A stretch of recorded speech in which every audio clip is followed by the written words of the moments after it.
1942.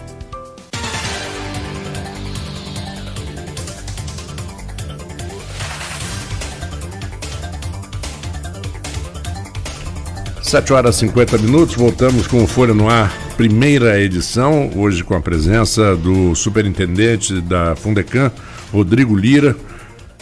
Arnaldo, volto com você, a bola contigo. Você tinha deixado aí um questionamento no bloco anterior, né, com relação da responsabilização com relação a essas criminal, né?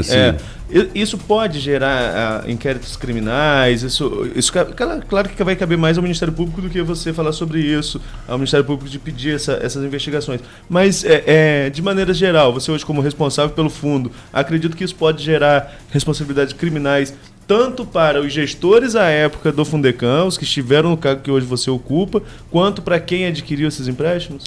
Sim, essa criminalização vai depender muito exatamente do interesse ali do Ministério Público, né? Da Polícia Federal. Existem muitas evidências de problemas, de fraudes, e que nós identificamos nessa nossa força-tarefa. Muitos dossiês já foram feitos e compartilhados com o Ministério Público. A CPI reforçou essa investigação, também promovendo algumas questões importantes, né? Alguns detalhes, assim, por exemplo, que a CPI identificou foram que existe um padrão de financiamento. Empresas criadas recentemente com capital social pequeno, conseguindo financiamentos volumosos, né? Então, assim, não foi um caso ou outro, existe um padrão, né, um modus operandi voltado para essas características. Então, assim, existe improbidade, existe suspeição de crime, então vai depender muito das intenções ali, da disponibilidade, do interesse dos órgãos, né, que cabem essa investigação mais profunda. A gente analisando os dados da CPI, sobretudo, que foi quando se tornou mais público essas questões, se tornou público, na verdade, essa questão, você pega ali, por exemplo, você já citou aqui empréstimos de 22 milhões, de 18 milhões, que nenhuma parcela foi paga. Isso a gente não está falando, né? Porque às vezes, com esse embate político que o Brasil vive, de 2014 para cá, sobretudo, Dilma e Aécio, parece que de lá a gente não saiu mais de um dualismo, e isso se repete também nos municípios. E Rafael vence uma eleição contra o governo Rosinha, o grupo político se embate ali, um embate muito forte entre os dois, mas a gente não está falando do governo Rosinha, por exemplo, a gente está falando de 2004, 2005. Não é uma questão direcionada politicamente, é a questão de administrações e que veio puxando de lá até aqui. Mas por que será, na sua opinião, que ninguém se atentou a isso? Será que era um período de tanta fartura de royalties que não se davam conta que esse dinheiro um dia poderia fazer falta para o município? Existe um programa de mestrado aqui em Campos, da Universidade Cândido Mendes, que estuda cidade, região, royalty, petróleo há muitos anos, há 18 anos, que é o Programa de Planejamento Regional e Gestão de Cidade. Faz parte, obviamente, a coordenadora, a professora Rosélia Piquet, professor José Luiz Viana. Sim. E tal. Grandes pesquisas. Eu sou professor também desse programa de mestrado e hoje temos doutorado também. Quer dizer, já investiga essas questões há muitos anos. A professora Rosélia publicou um livro chamado Petróleo, Royalties e Região, o Desafio da Abundância. Quer dizer, já apontava lá atrás que, obviamente, a escassez é um desafio grande, que é o problema maior que a gente vive hoje, mas a abundância também, que gera uma série de problemas, Arnaldo, dentre eles preguiça fiscal, a falta de um planejamento detalhado para aplicação dos recursos. Então, muitas coisas já haviam sido mapeadas e diagnosticadas há um tempo atrás. Obviamente que sempre houve também um distanciamento do poder público com a academia. Parece assim, a academia faz teoria ali, isso não se aplica na prática, né?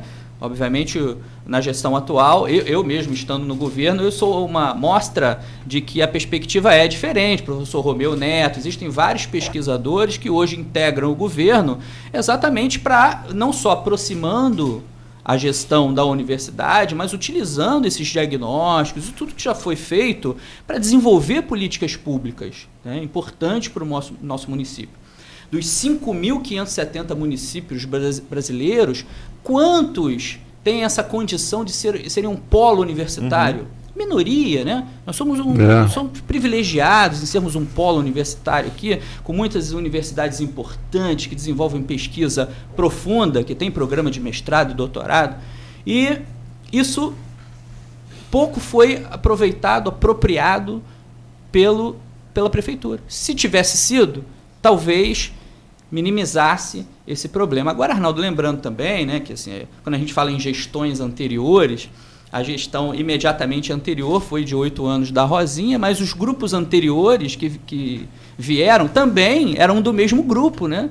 Então, assim, foram dissidências depois. Hoje você fala, Arnaldo não é do Grupo Rosinha, mas era. Inicialmente já foi, né? Exato. Então a gente Sérgio imagina Mendes, assim que né? A gente não. Sérgio Mendes, inclusive, era do governo de Garotinho. Sim, Sérgio Mendes foi. É o que ele falou, todo mundo é dissidente, né? O Garotinho tem o ex-governador Antônio Garotinho tem esse poder de criar um grupo de ex-aliados, né? Você vê sucessivamente. Então, assim, é o mesmo grupo, né? Durante 30 anos, aí talvez mais pouco, ficaram. De 89 a 16. Isso. Aí ficaram na cidade. Aliás, isso é uma característica dos políticos, né? Eles formam um grupo, né? Vão se perpetuando e depois vem com uma história, o discurso da nova administração. Precisamos mudar, mas mudar o que você fez, né? De uma certa forma, diretamente ou indiretamente. Mas quando você falou da escassez, eu me lembrei, vira logo uma piada, né? Escassez virando para abundância, dizendo assim, eu sou você amanhã. Isso, né? Cuidado com a abundância, porque ela vai virar escassez. Então, isso não tenha dúvida. Hoje é interessante, Marco Antônio, que a gente tem os novos ricos do estado, Maricá, Niterói, e do país também, né? Algumas cidades de São Paulo, que têm nos procurado aqui, tentando identificar esses erros, nos procuram na universidade. O professor José Luiz Viana participou de um seminário em São Paulo há pouco tempo, exatamente promovido por esses municípios, querendo saber o que a gente faz, né? E aí, é claro que essa discussão de fundo soberano, né? Não o fundo, eles falaram na CPI, o fundo mãe do Fundecan, né? É um fundo soberano para utilizar, para guardar, para fazer o uso dos recursos de royalties de uma maneira planejada, né? De uma maneira democrática, participativa. Maricá e Niterói deram um passo importante nesse sentido já, né? Eles conseguiram, pelo menos, constituir um fundo que aqui o Marcão propôs em 2014, já no período de declínio dos royalties, sejamos também seremos justos com a história. Não foi pensado nesse fundo lá atrás, no período que o governo Rosinha teve a administração da maior parte de royalties, pegou ali a crescente. Mas só já na hora do declínio dessa receita que foi proposto ali um fundo, mas não chegou a ser aprovado. Fazer fundo soberano quando o recurso do royalties já está comprometido com custeio, muito difícil, né? Você vai guardar o quê? O dinheiro já está todo comprometido com custeio. Aí não tem propósito. Fundo soberano é assim, é dinheiro novo. O dinheiro novo está entrando, você tem que guardar. Você vê a Noruega, caso da Noruega, né, que tem um fundo soberano, que é o maior do mundo, né, que faz as políticas públicas não só no seu país, mas no mundo todo. Ela consegue fazer isso. Mas você vê, Rodrigo, qualquer dona de casa com os pés no chão sabe disso. Verdade. Dentro do orçamento familiar. Ela sabe disso. Quer dizer, daquele dinheiro que já paga a luz, o telefone, o colégio, não tem como guardar em cima disso, já está comprometido. Mas se há um aumento de salário do marido, da esposa, e que de repente passam a ter 40% a mais de renda, esses 40% podem... Qualquer dona de casa sabe disso. É verdade. Então é difícil. Por que na gestão pública é tão difícil isso acontecer? A falta da visão do cooperativismo, né? Uma visão mais política, republicana da ação pública, e uma visão muito política partidária, política de conquista própria, né? Então, assim, eu vou deixar dinheiro para o próximo, política. É uma visão muito estreita. É, né? muito. Que dificulta muito. Dificulta, muito. Por exemplo, né? Quer dizer, você tem questões que extrapolam o âmbito local, que precisam ser tratadas de uma forma colegiada entre as cidades que compõem uma região, por exemplo, né? Então, há uma dificuldade aqui de se constituir consórcios intermunicipais no país, e é uma modalidade. Existem problemas comuns, lixo, rio, que passa a lagoas, tem uma série de questões, é só de um município, rodovias, transportes. E aí você vê mais um paradigma quebrado na atual gestão, que foi a criação de um consórcio intermunicipal, o SIDENF, que é brilhantemente aí secretariado e mentorado, né, pelo Vinícius Viana, que é o presidente da Codenca, e que quebrou um paradigma importante que coloca à mesa vários prefeitos de partidos diferentes, mas para tratar questões importantes para a região, né, e que falta muito para fazer isso que a gente estava dialogando aqui.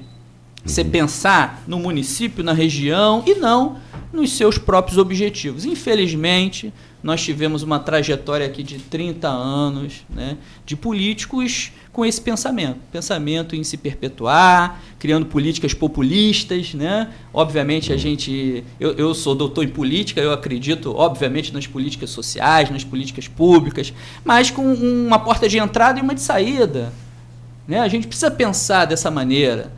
Mas não essas políticas políticas populistas que se perpetuam e, obviamente, geram a população vira refém dessa situação. Acontecem muito na época de eleição, né? Sim. Depois caem em desuso, os políticos somem, não aparecem, muitas vezes não cumprem as promessas que foram feitas, aí volta. É cíclico, né? Vai e vem, vai e vem, vai e vem. Se a gente for falar de políticas populistas, né, o ex-governador Antônio Garotinho tem uma marca quanto a isso, não só enquanto prefeito de Campos, aí não sou eu quem diz isso, é o judiciário, nem como prefeito de direito, quando foi por 2 vezes, como de fato também na gestão da Rosinha, como diz o judiciário, volto, não sou eu que estou dizendo, foi uma decisão judicial que disse que o prefeito de fato era ele, tanto quanto foi governador também, os mesmos programas, esses programas a R$1. Isso, de alguma maneira, refletiu politicamente com a Operação Chequinho, que acabou por condenar grande parte do seu grupo político, e meio que o prefeito Rafael, enquanto candidato, falava na manutenção de alguns programas, sendo que hoje não é possível manter esses programas. Isso também não traz um certo desgaste político? Por que um grupo conseguia manter tantos programas assistenciais ou assistencialistas, aí a gente pode entrar nesse mérito, inclusive, e o outro governo não consegue? O que será que aconteceu nesse meio período? Aconteceu foi a queda dos royalties, né? A partir de 2014, foi exatamente aí o governo anterior, né? A Rosinha contraiu os empréstimos aí da venda do futuro para poder manter todas as políticas existentes. E aí, em 2017, o Rafael, né, a gente entrou lá para abrir a caixa preta, e aí foram vários legados, várias heranças muito tristes, Preve Campos, Fundecan, tem várias, né? E vocês conhecem muito bem aqui, que vocês vêm fazendo esse trabalho jornalístico aqui muito importante, né, abrindo essas informações. Mas o fato foi esse, quer dizer, em função da situação de escassez, não foi possível manter da forma como eram essas políticas, né? Obviamente que elas precisavam de ajustes, de melhoria, algumas já serão retomadas, né? Quer dizer, elas foram suspensas, como o Restaurante Popular, foram suspensas e já com a promessa de serem retomadas diante de um novo modelo. Só que, obviamente, em função, mais uma vez, da questão política, a gente encontra algumas dificuldades de retomá-las, de implementá-la. Mas, em breve, nós temos boas notícias também com relação ao Restaurante Popular. Recentemente, estava para vir a Campos uma secretária que ia... Isso. Aí foi remarcado. Foi remarcado. Do Itzel, e já está naquela discussão ontem, até tratei isso com baixo, quem é o pai da criança, né? Porque o Vladimir tenta capitalizar politicamente para ele, Rafael e Rodrigo Bacelar se articulam também e podem capitalizar isso politicamente para ele.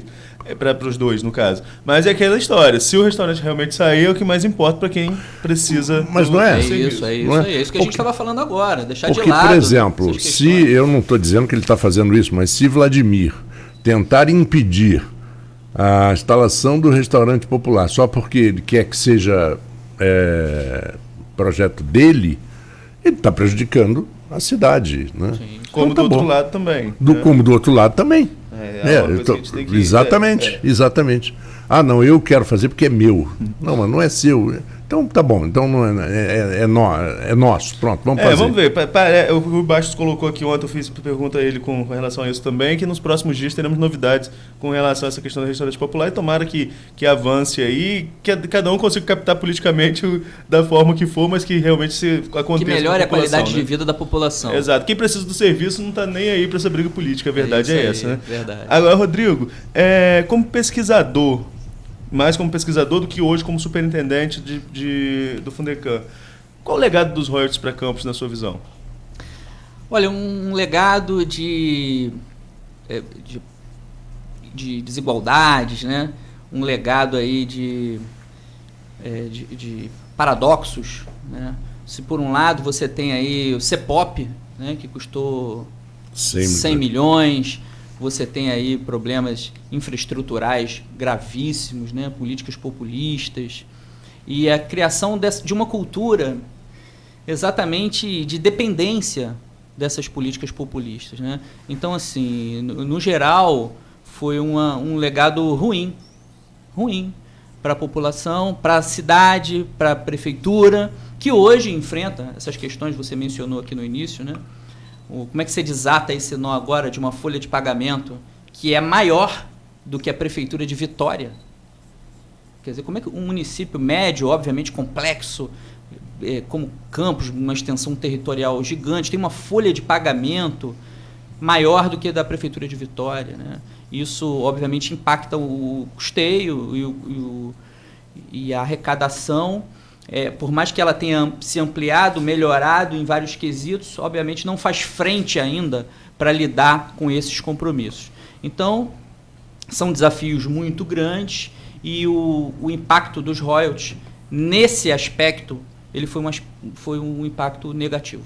Você acha que isso, de alguma forma, influencia na apatia da população de maneira geral, de muitos setores da sociedade civil, com relação ao risco que o município corre com o julgamento no Supremo Tribunal da partilha dos royalties? Você não tem uma mobilização popular como a gente viu lá em 2011, 2012, quando o Congresso tramitava essa lei, a Lei 12.734, se não me falha a memória do número aqui agora, que é a lei que redistribui os royalties. Lá, naquela época, houve uma mobilização popular muito grande. A prefeita Rosinha da época tem mérito nisso. O ex-governador Sérgio Cabral, hoje preso por uso indevido de muitos desses recursos públicos, também teve um papel importante nessa mobilização. E hoje a população, depois de tantos escândalos de corrupção levantados, tanto na esfera municipal quanto na esfera estadual e também nacional, levantados pela Lava Jato, a população não se envolve muito nisso. Você acha que parte desse legado ruim influencia nessa consciência geral da população? A gente vive um momento sui generis, né, no aspecto político. Você vê a cada eleição, nós temos aí panoramas diferentes, esse aspecto que você também mencionou da polarização, dessa renovação a qualquer preço. Quer dizer, as pessoas querem renovar, mas independente do que vier de novo, né, não analisam essa questão. Então, realmente há uma descrença da população com relação à classe política e talvez isso possa impactar sim nesse engajamento, nessa mobilização. O que a gente percebe são os próprios políticos fazendo os seus arranjos aí, as suas articulações em Brasília, junto ao STF, para tentar reverter essa situação. Mas pode ser que tenha um impacto sim social com relação a engajamento em função dessa descrença, que se reflete já nas eleições, tem se refletido, e com abstenção, né, sim. Nos votos, a gente percebe vários reflexos, né, dessa apatia social. Existe, e na própria participação pública como um todo, né, existe um pesquisador da UFMG, o professor Leonardo Avritzer, fala uma coisa muito interessante, que existe uma dupla patologia da democracia contemporânea.